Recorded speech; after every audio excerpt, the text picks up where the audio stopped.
Hello everyone. आप सब लोग का स्वागत है। तो हमने हमारी लास्ट क्लास में चारपीट मेथड के बारे में बात करी थी। उसके अंदर हमने देखा था कि हमारे पास में एक non linear partial differential equation है और हमें इसका सॉल्यूशन फाइंड करना है। तो उसके लिए हम यूज करते हैं चारपीट मेथड।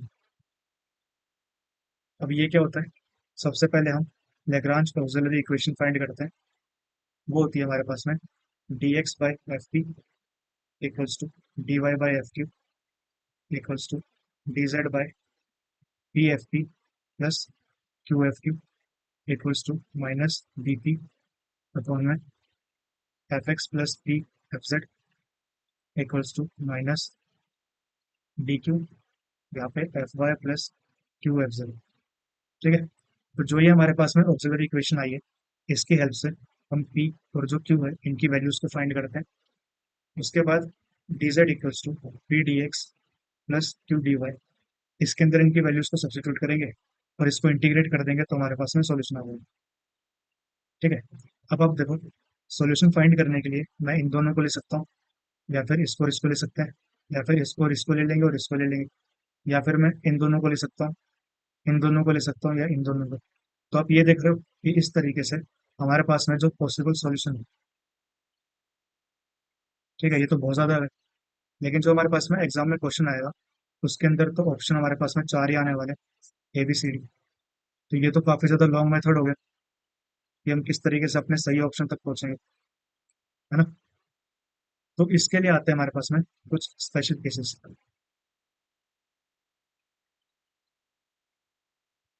ठीक है। ये जो स्पेशल केसेस है हमारे पास में चार तरीके के होता है।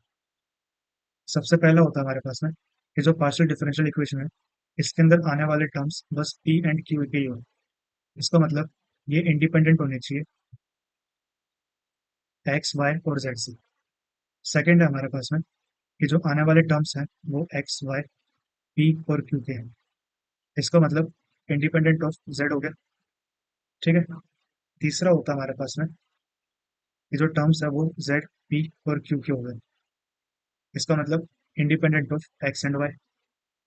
और फोर्थ होता है हमारे पास में एक स्पेशल केस होता है कि Z equals to P X plus Q Y plus में एफ ऑफ पी क्यू। अगर कुछ इस तरीके की हमारे पास में डिफरेंशियल इक्वेशन होगी, ठीक है, तो इसका नाम होता है क्लोरोइड्स इक्वेशन। ठीक है। तो अगर इन चार में से हमारे पास कोई भी केस आएगा तो उसको हम सॉल्व कर लेंगे काफी इजीली। अगर इसके अलावा हमारे पास में और कोई इक्वेशन बनती है तो उसको सॉल्व करने के लिए हमारे पास यही एक मेथड होगी। ठीक है। हमें चीज़ों को सॉल्व करके देखना होगा कि कौन सी चीज़ मैच करती है और कौन सी नहीं करती।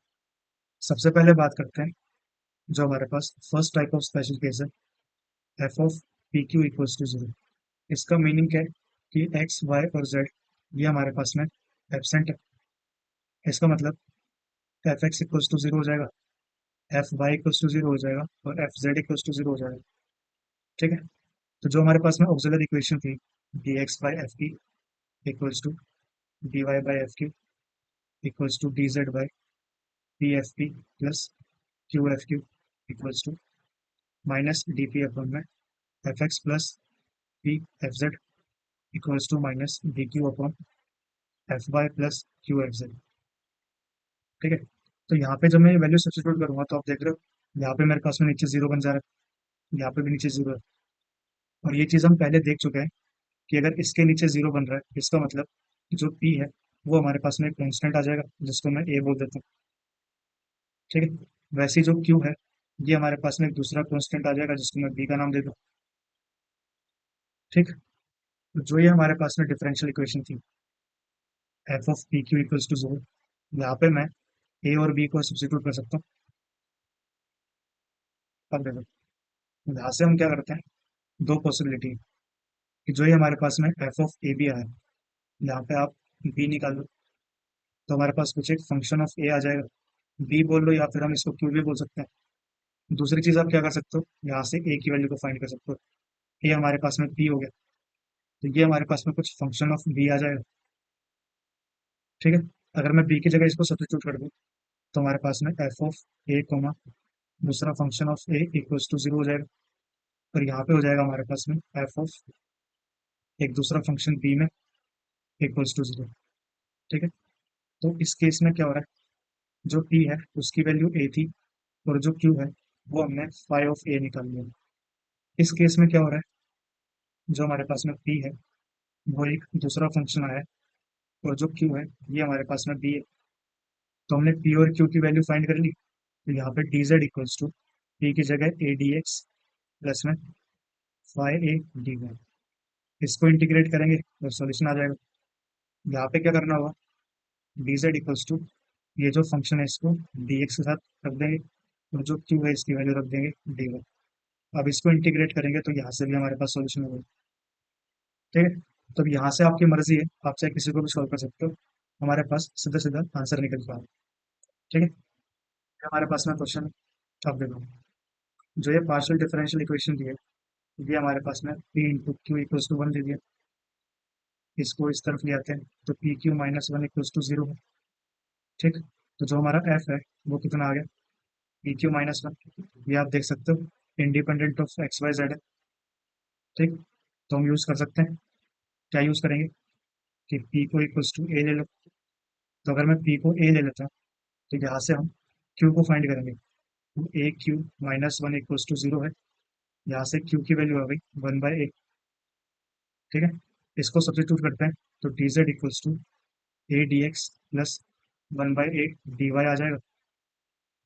ठीक है, इंटीग्रेट करेंगे Z equals to A X plus Y by A, और प्लस में एक कॉन्स्टेंट सी। ठीक, हमें क्या पता है कि जो ये हमारे पास सॉल्यूशन आया है ये 0,0 से पास करता है। यहाँ पे सब्स्टिट्यूट कर दो तो हमारे पास में सी इक्वल्स टू जीरो आ गए। तो जो सॉल्यूशन है Z equals to A X plus Y upon में ए आ गया। इसके बाद में हम बात करते हैं इसके सिंगुलर सॉल्यूशन के बारे में। Singular solution for F of P Q equals to zero. हमारे पास अगर इस तरीके का केस होगा तो उसमें सिंगुलर सॉल्यूशन क्या आएगा उसके बारे में बात करते हैं। ठीक है, अभी देखो, हमने सॉल्यूशन लिखना देख लिया कि अगर ये हमारे पास में है तो पी को इक्वल्स टू ए मान लेते हैं, क्यू हम फाइंड करते हैं फाई ऑफ ए। यहाँ से हमारे पास में D Z equals to A D X plus phi of A D Y आ जाएगा। इसको इंटीग्रेट करेंगे तो Z equals to A X plus में फाई ऑफ ए वाई पर प्लस में कांस्टेंट सी आ रहा है। ठीक, सिंगुलर सॉल्यूशन किस तरीके से फाइंड करते हैं ये हमने देख लिया कि जो कांस्टेंट है तो हमको हटाना पड़ेगा। तो हमारे पास में कांस्टेंट क्या है, ए है और सी है। तो हम क्या करेंगे, जो ये हमारे पास में डिफरेंशियल इक्वेशन आई है इनको पहले एक तरफ ले आते हैं। ठीक है, तो हमारे पास में आ जाएगा Z minus A X minus में फाई ऑफ ए वाई और minus C equals to zero. ठीक, सबसे पहले इसको ए के रिस्पेक्ट में डिफरेंशिएट कर दें। यहाँ पे आएगा हमारे पास माइनस एक्स माइनस में फाइव डैश ऑफ ए और वाई इक्वल्स टू जीरो। और दूसरा, जब मैं इसको सी के रिस्पेक्ट में डिफरेंशिएट करूँगा, ठीक है, तो हमारे पास में आएगा minus one equals to zero. तो आप लोग बताओ क्या ये चीज़ कभी हो सकती है, नहीं होगी। सो इसका मतलब क्या हो गया, नो सिंगुलर सॉल्यूशन एग्जिस्ट।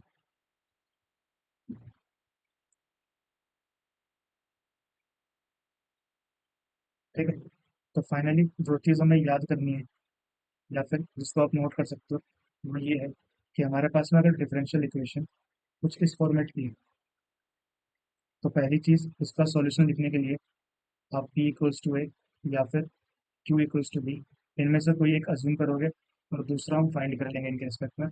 उसके बाद हम सॉल्यूशन निकाल सकते हैं। और दूसरी चीज़, इनके पास में कोई भी सिंगुलर सॉल्यूशन एग्जिस्ट नहीं करना।